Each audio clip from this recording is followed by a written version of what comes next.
Bonjour à toutes et à tous, et nous voici dans le cours de géométrie de terminal SPEMAT, et nous avions vu les vecteurs, les plans, les droites dans l'espace. Et bien pour continuer, voyons les bases et les repères de l'espace. Alors, pour ce qui est des bases, eh bien on a la définition suivante. Une base de l'espace est en fait un triplet vecteur U, vecteur V, vecteur W, qui est formé de vecteurs non coplanaires. Nous avons les propriétés suivantes. Enfin, la propriété suivante. UVW est une base de l'espace. Pour tout vecteur T, il existe un unique triplet ABC qui sont des nombres réels, tels que T s'écrivent comme une combinaison linéaire de UVW. Et donc T égale A fois U plus B fois V plus C fois W.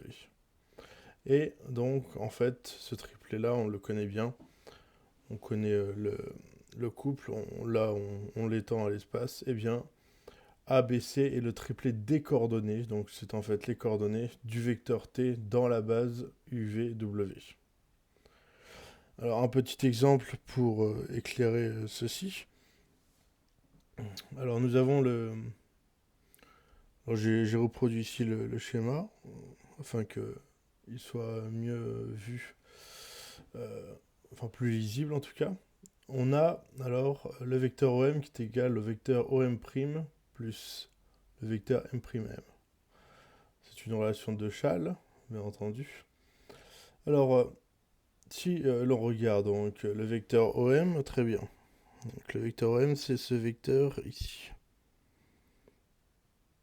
Donc on voit qu'il y a le vecteur T qui lui commence à la sortie. Hop. Là, ça c'est le vecteur T. Alors ce vecteur T, donc si on place donc comment dire, son projeté sur le plan défini par OUV, eh bien on a le vecteur M'. Donc et OM' est justement égal à la moitié. Donc, non, il n'est pas égal à la moitié, mais ça arrive ici. OM'. Voilà, pardon, effectivement, je confondais. C'est pas la moitié, c'est bien ici. Et en fait, OM', c'est égal à la somme des vecteurs U et V. Effectivement, rappelez-vous, c'est ce qu'on avait vu. Hein. C'est ce qu'on avait vu, la caractérisation du parallélogramme. Voilà, on l'avait vu comme ça. Puis en fait, on faisait ça, ça, et hop, ça c'était la somme. Donc par exemple, U ici, V ici. Ceci était la somme donc U plus V. Et bien là c'est pareil. Donc en fait notre OM', il vaut U plus V. Et maintenant M'. Alors M' est ici. M. On a bien le codage. Je l'aurais écrit, je ne sais pas si vous le voyez, puisque moi je le vois très mal. Voilà, donc le codage, effectivement on a la même longueur, donc on a en fait eh bien, le vecteur W qui a la même direction que le vecteur M', donc effectivement ils sont parallèles entre guillemets. On a le même sens, donc c'est bien M'. Et par contre, pour la norme, donc la longueur, la norme est égale au double de celle de W. Donc M' est égal à 2 fois le vecteur W. Ainsi, donc, on obtient effectivement OM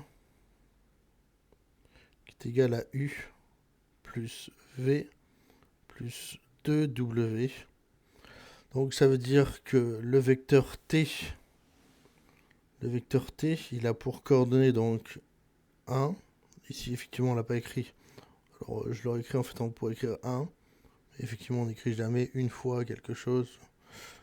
Plus une fois V, plus 2 fois W. Donc, en fait, c'est coordonnées dans la base. Donc dans la base UVW, ça va être 1 pour U, 1 pour V et 2 pour W. Donc effectivement, il a pour coordonnées 1, 1, 2 dans la base UVW.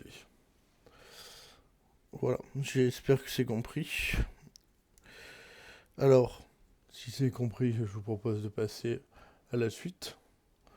Le cours est assez rapide. On verra pour la prochaine si on fait un gros sujet type bac ou si on en revient à des choses plus méthodiques sur la géométrie dans l'espace, notamment voir les caractérisations de droite, les caractérisations des plans, etc. avec le vecteur normal, et ainsi de suite.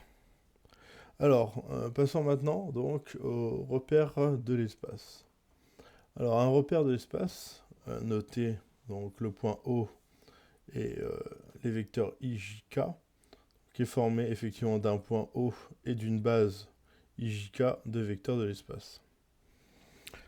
Alors, on a la propriété suivante. Donc, O, I, J, K est un repère de l'espace. Alors, pour tout point M, il va exister un unique triplet X, Y, Z de réel, tel que le vecteur OM s'écrive X fois le vecteur I plus Y fois le vecteur J plus Z fois le vecteur K.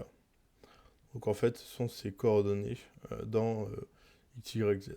Dans IJK, pardon. Donc XYZ est le triplet de coordonnées du point M dans le repère OIJK. X, on l'appelle l'abscisse de M, Y, son ordonnée, et Z est sa cote. Alors attention, parce qu'en fonction de la matière où on l'utilise, par exemple si c'est en sciences de l'ingénieur ou en physique, ça peut changer, ça peut s'appeler autrement comme la profondeur ou autre. Voilà. Alors maintenant passons au calcul sur les coordonnées. On va voir des choses qui vont en fait nous rappeler l'année dernière en première, sauf que cette fois-ci on en aura 3 puisqu'on est en 3 dimensions. Alors si U et V ont pour coordonner X, Y, Z et X', Y', Z' dans une base IJK, alors effectivement si on somme le vecteur U et V, donc U plus V, on somme de la même manière son abscisse, son ordonnée et sa cote. Donc on a X plus X', Y plus Y' et Z plus Z'. Alors, ensuite, pour tout scalaire réel lambda, le vecteur lambda U a pour coordonnées, donc cette fois-ci on multiplie toutes les coordonnées de U par lambda, donc on a lambda X, lambda Y et lambda Z. Alors maintenant on va voir pour un vecteur et pour un milieu d'un segment. Alors imaginons on a A et B qui ont pour coordonnées donc XA, YA, ZA et XB, YB, ZB dans un repère OIJK. Alors le vecteur AB a pour coordonnées XB moins XA. Je vais l'écrire. XB moins XA, YB moins YA et ZB moins ZA. Ce qui est tout à fait logique, puisque effectivement B est l'arrivée et A est le départ dans le vecteur. Hein. Puisqu'on rappelle, un vecteur, c'est une translation, ainsi de suite. Enfin, on peut en faire une translation. Ensuite, donc on a nos deux points A et B, on a leurs coordonnées. Et bien le milieu I de ce segment AB sera, donc on va sommer, par exemple, on va sommer les deux abscisses qu'on va diviser par 2. Donc on a XA plus XB sur 2, YA plus YB sur 2, ainsi que ZA plus ZB sur 2. Alors voilà, c'est tout pour le moment. Donc effectivement, on n'a pas encore parlé de caractérisation de droite ou ce genre de choses, mais on en parlera plus tard. Là, on va passer à un petit exercice, puis on s'arrêtera ici. Le but, c'est que la vidéo soit assez courte et plutôt digeste Alors, on a ABCD qui est un tétraèdre, et I, J et K qui sont les milieux respectifs de AB. Donc I le milieu de AB, J le milieu de AC et K le milieu de AD. Ensuite, on a L qui est le milieu du segment JK. Alors, je regarde en même temps, regardez en même temps le schéma qui est effectué, la figure. Alors, déterminer les coordonnées de I, J, K et L dans le repère A. Donc, le point d'origine, ce sera A. Et les vecteurs AB, AC, AD. D'accord. Donc, AB, AC, AD. Bon, c'est toujours important de noter le sens, enfin, quel vecteur est en premier, enfin la position du vecteur pour donner les coordonnées correctes dans le repère. Alors, eh bien, pour ce faire, on va devoir donc bien chercher les vecteurs. Alors, donc, IJKL, AI, AJ, AK et AL, et on va devoir les exprimer en fonction de AB, AC et AD. Alors, commençons avec donc, AI. Alors, AI, il est ici. Et donc, c'est plutôt évident. Donc là, cette distance-là est égale à cette distance-là. Effectivement, I, donc, comme I est le milieu de AB, alors le vecteur AI est égal à 1 demi de AB.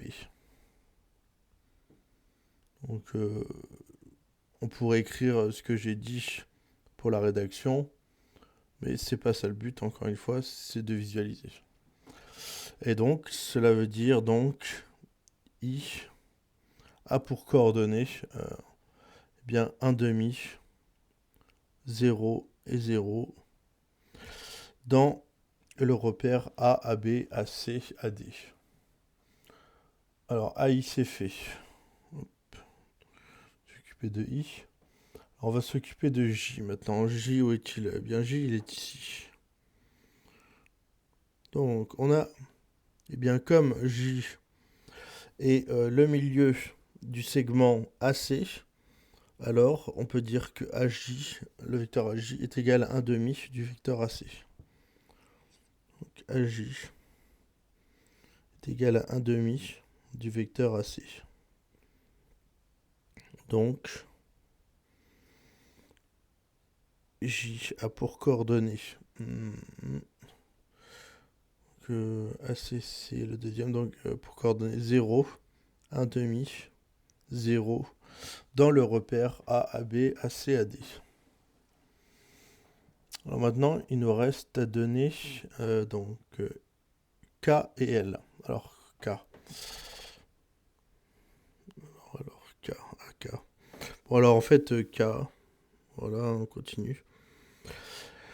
K, il est le milieu du segment AD, donc AK égale 1 demi de AD. Et donc,